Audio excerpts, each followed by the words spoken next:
How do you build equity from humble beginnings? You have learned who the fuck you are. And guess what? You're all fuck ups. I was a fuck up in the beginning. And guess what? You learn. Oh, I keep making the same mistake. How do I know I'm keep making this mistake? Because I'm journaling it. I'm recording what I'm feeling, what I'm thinking, why I see this, why do I think it's going to appear in the chart. Am I mad about something? Am I going into the marketplace on an emotional high? Everything feels good. And I feel like, well, I can't lose. Let me go in there. All those things are characteristics they're going to repeat. And you need to identify what they are, because if they're hurting you, you need to go right to the root cause of what causes that. And if you have that in your mind before you press the button, it's better for you not to take the trade then until you wrestle these demons into submission. Otherwise, you'll talk yourself into doing shit that you shouldn't be doing and talking yourself out of the things that you should be. Folks, I'm sorry, but they don't make fucking trading psychology books that's going to tell you this. But this is exactly what the fuck you need to hear. You're listening to somebody that went through it. And I begged everybody that had more experience than me, please direct me to books, direct me to teachers, direct me to somebody that knows how to conquer all this stuff. I'm wrestling with all these things and I can't figure it out. Well, just like I promised you, if you journal, you're making the fucking best fucking trading book ever. And you're writing it yourself. And it's strange because it should never be shared with anybody. That makes it a treasure. That makes it an heirloom that you can pass on to your children. That was a time capsule every day of your life. What you were thinking that day. The decisions that you were making that day that helped frame the legacy that they're living off of now in the future.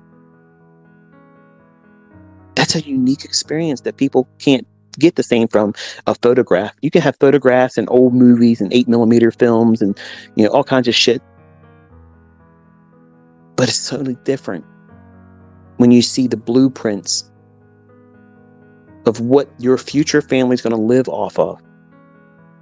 What you did, the engineering moments of how you put all this stuff together for you to make it work for you. How you framed every decision that you're making financially for you and your future and your family's future and the legacy wealth that you're creating. But you think it's something you shouldn't do. It's a time waster. Oh, it's this, that, and the other thing. I promise you, folks, I promise you this. Anybody worth their salt as a trader, making serious money, they're journaling. And they did journal. Nobody swings by the seat of their pants and just says, well, I'm just going to wing it. There can be people that do that. Gamblers come into the casinos every year and take down big hauls. But are they doing it every year? Every month? No. They're just a flash in a pan. Just everything lined up for them right then. Do you want your trading to be like that? Do you want your success to be hinged on the basis of a lottery-like win? Some of you said, I don't give a fuck how it comes as long as I can get it, right? I'm just cut from a different cloth. I want to feel good that I earned it. I want to feel good that I'm teaching you a method that can be transferable. And I absolutely have proven it's transferable. I have people all around the world, and many of them making serious salaries off of trading now. And they're just underneath the cusp of becoming millionaires. And guess what? You're not going to see ever an algo box you ever come out with proof that they're a millionaire. You're never going to see a $600,000 algo box profitable trader in Real Money Not Market Replay reports. Vinny, I'm sorry that I have to talk this way to you. I never wanted to do these things. And when we were talking privately, I told you all these things. I said, I'm not the person you're making me out to be. I invited you to have me and my wife share a dinner with you a year ago. And I told you I didn't have nothing to do with Shane Fields doing whatever the hell he did that day. And I thought that was a skit. I thought that was something that was cooked up by you. And then when that guy started talking all that shit, I was like, what the hell? That was nuts. So I'm anxious to see when you get to court with that whole show. And when you hear that man tell you I had absolutely nothing to do with that, I absolutely expect an apology, because you have a title on one of those videos, that very video, you're claiming that I'm a child molester. Do you have any idea the liability that you have doing that? I want you to understand something, and I'm making this public again. I had nothing to do with that. Zero. And the things that you're spinning off on about, absolutely baseless and untrue. I would never do that. Never. The things that you've said about my family and my children are absolutely heinous, and they're untrue. And you've done more damage to your image and your brand than I ever could do. You need to take stock in what it is you're doing. You might be making a little bit of money off of revenue, but that shit's going to dry up. It's all going to dry up. And once it's on the internet, it never really goes away. And your children, as precious and beautiful as they are right now, they're going to grow up. And they're going to see these things that people are saying about you. And it's going to, it doesn't, you don't see it or feel it right now. But that shame's going to be very, very deep in its cuts. I did not one time have any intentions of doing anything to bring you any kind of harm or shame. That's never happened. That doesn't mean I wouldn't whoop your fucking ass in a trading competitions. I know, and you fucking know it too. I would dismantle you. You did not join that Robbins Cup, and you know damn fucking well that the shit you put out there, supposedly by Joe Robbins or whatever the fuck it's supposed to be, that guy did not fucking say I went out there and blew 4, 5, 6 fucking accounts or whatever. It never fucking happened. That never fucking happened. All this stuff is bullshit. You need to take stock in what you're doing. I'm certain that you're taking notes on what I'm teaching. I'm absolutely certain. Everything that you have been doing for the last 5 or 7 years has been inspired by me, whether you fucking want to admit it publicly or not.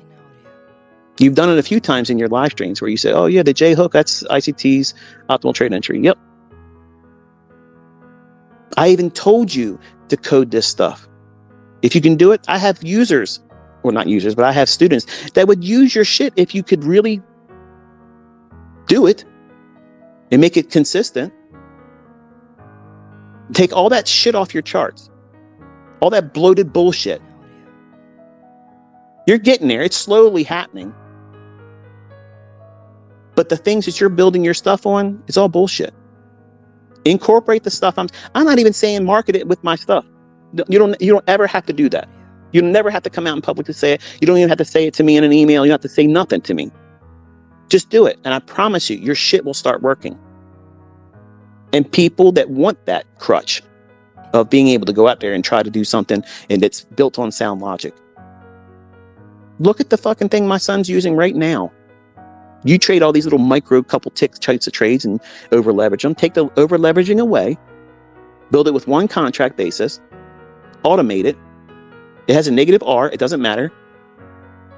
That consistently will drive transactions.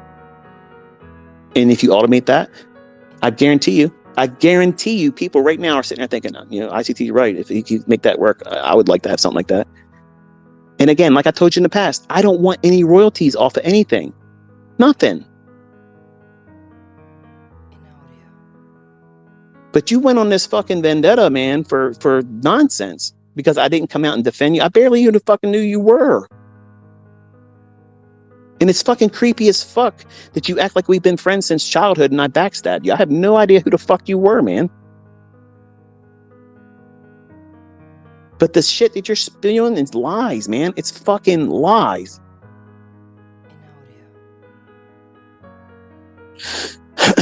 So, anyway, let's cover Cameron's model, and then I'm going to close this one because it's about time for me to grab something to eat. When I sat with Cameron, I told him, I said, look, to keep you from over trading, to keep you from having the issues and worrying about where your stop loss should be moved or where partial should be taken, you can only trade with one contract. And initially, I wanted him to trade with a micro. That's what I wanted him to do. And it wasn't about the amount of money. It was about him learning discipline and seeing the compounding effect of doing one thing well and just letting it happen over time. Keep doing it, keep doing it, keep doing it. Because if you do very, very well and you can find 10 handles very easy, very quickly, go in and find it. This is applicable to Forex, by the way. I know everybody likes to ask me questions like, I didn't fucking say this before, but it works in Forex the same way. Any market. It's the same thing. Liquidity and inefficiencies are the thing. Everything else is nonsense. Everything else is fucking bullshit. The idea of anticipating intraday volatility, that's what his model is. He's not even using the weekly bias. He's not using a daily bias. He's not looking at anything except for what's existing right now in price action. Now think about how easy this is. See, you're already going to doubt it because I'm not telling you to use the weekly bias, and I'm not telling you to worry about daily bias, because all of you think that you're going to be extremely profitable if you know what the daily bias is. That's bullshit, because I had students that could send me an email and I made them prove to me that, because they would say, ICT, I know the daily bias in blah, blah, blah, but if I could know the right PD array on this particular model, I would be profitable. Okay, well, I demanded them, okay, before the trading session opened, I need you to send me an email. Tell me what the bias is going to be. And they were incorrect. So they're bullshitting me. Okay, I have students that will lie to me as their teacher. And I'm fully capable of accepting the fact that there are going to be people out there that are going to lie and say my shit doesn't work because they aren't doing it correctly.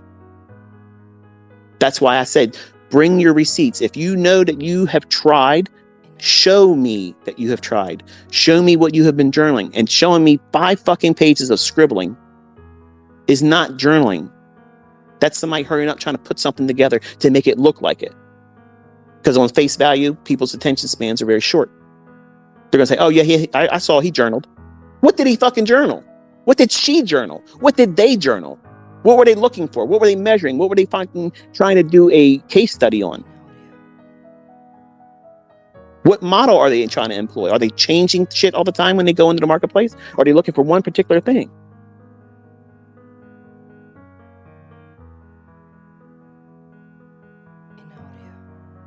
So to keep the whole bias issue out of the equation, to simplify it, just trading intraday volatility. That means whatever the market's going to do from the highest high and the lowest low that it will form that day, which you don't even need to know that. I have tools that'll do that. I've proven it publicly that I can fucking tell you what they are. And you watch me trade them. You don't have anybody else out there in any fucking trading community that's ever proven that. Just me. Now, intraday volatility, that means you're going to be looking for an hourly or basically 60-minute swing high or a swing low that is likely to move to. It's in close proximity to it. It's been going up for the last couple hours or so. And it's just getting real close to an obvious 60-minute high. If it's not doing that, go down to a 15-minute time frame. Look for a swing high that it might be gravitating to. If it's gravitating towards that 15-minute high, and real important, here's the filter, folks. Okay, this is the fucking part that you're not going to do. And when you fucking lose, you're going to swear up and down that it fucking fails. On a 1 or 5 minute chart, if you're bullish, it must show a swing low taken and then reject and go higher. Whatever time frame, whether it be the 1 minute or 5 minute, whatever time frame that swing low is breached, it goes below it. It only needs to go by 1 tick. Doesn't need to close below it either. It just needs to go below it. That time frame that has the swing low, it must have a candle close up after it takes that low. Once it does that, you immediately drop down to a 30-second chart. But I can't have a 30-second chart. Then you can't fucking trade this model. Just apply it to a higher time frame. Instead of a 30-second, use the 1 minute and use the 15-minute and 1 hour chart. Everything's scalable. But I'm giving you something that you can test a lot. There's lots of examples doing this throughout the week, from the beginning of trading on Sunday to Friday's close. There's many instances of you going in and going to be able to back test this and have no bias And you're going to have losing trades. It's okay. But you have to have whatever that time frame is, the 1 minute or the 5 minute, there has to be a stop run. One of the first primary principles I taught when I stepped out on baby pips is the real move will not happen. The dynamic price runs where there's magnitude and delivery and speed, that will happen after a pool of liquidity is engaged. That means if the market's bullish, if you think it's going to go higher, I think it's going to draw up to some level, whether it be a high, a relative equal high, inefficiency above market price, whatever that is up there, that you're framing as a reason for it to want to go up, it's far more likely to get up there with conviction and speed if there has been a short-term run on liquidity that's below the marketplace in the form of stops or sell-side liquidity. Because the market's going to go down to allow traders to buy those stops. What traders? Smart money. The algorithm is cowtailing to them. It's called handshaking. The market reprices to levels to allow handshaking to occur. That's the real term. That's exactly what's going on. And when those orders are being provided to the participants that are on the sideline, you're not seeing their fucking orders on the DOM, the depth of market. It's not DOM, by the way. DOM. When that is showing those numbers and stuff, their orders are not sitting there. Smart money's orders are not sitting there. They're not fucking sitting there, folks. That's why I'm laughing at you when you're fucking using it and you're asking me, show me your order book, show me your level 2 data. That's fucking bullshit. That's all bullshit. It's spoofing. Their orders are immediately piped in. Immediately. They're not sitting around waiting for you can read them. If they have their orders the size of their fucking orders and the volume of their fucking orders, if they were sitting out there where you could see them, you could really read sentiment then. They're never going to fucking let you do that. Why the fuck is it so hard for you not to see this? Because people on CNBC and people that are allowed to talk on CNBC that have no fucking real clout on Twitter. I've been on CNBC, so therefore my opinion matters. The fuck out of here. When it drops down to take the sell side when you're bullish, whatever that time frame is that has the swing low that it pierces and goes below, as soon as it does that, you have to wait for one candle to be up close. Once it does that, then and only then do you drop down to the 30-second chart and you wait for a fair value gap to form and then you buy. The best one is the first, but you can take continuous buys on a 30-second every time it creates a fair value gap or trades to a down close candle. You treat it like a bullish order block. And you can turn that single one contract model over time. If you submit to 3 months of doing it, you build discipline and you aim for that liquidity. But here's the thing. You might be just like my son and you're scared. You can't hold a trade. Okay. Best case scenario, put a limit order at 15. 15 handles, there it is. So you're risking 12 to make 15. That's not bad. It's a little bit better than 1. But most of the time, my son has 10, 11, maybe 11 and a half, sometimes 12 handles. And he moves his limit order around if he ever uses it. Sometimes he's honest with me. He says, Dad, I don't have a limit order because I'm afraid if I put it at 10 and it goes to 15, I'll be upset about that. So he's still not disciplined in that regard yet. He's growing, but this model allows him that growth. It protects him from losing a lot because he can only trade with one contract. He can only take one trade per day. He can only do one thing. And it keeps him in a tight little bubble where he can only, like a petri dish, okay? I've taken him and I've put him inside of a petri dish and said, okay, this is all you can fucking do. You can bloom and grow all you want, but you're never getting out of that fucking petri dish until I tell you new parameters. And so far, his growth has been perfect.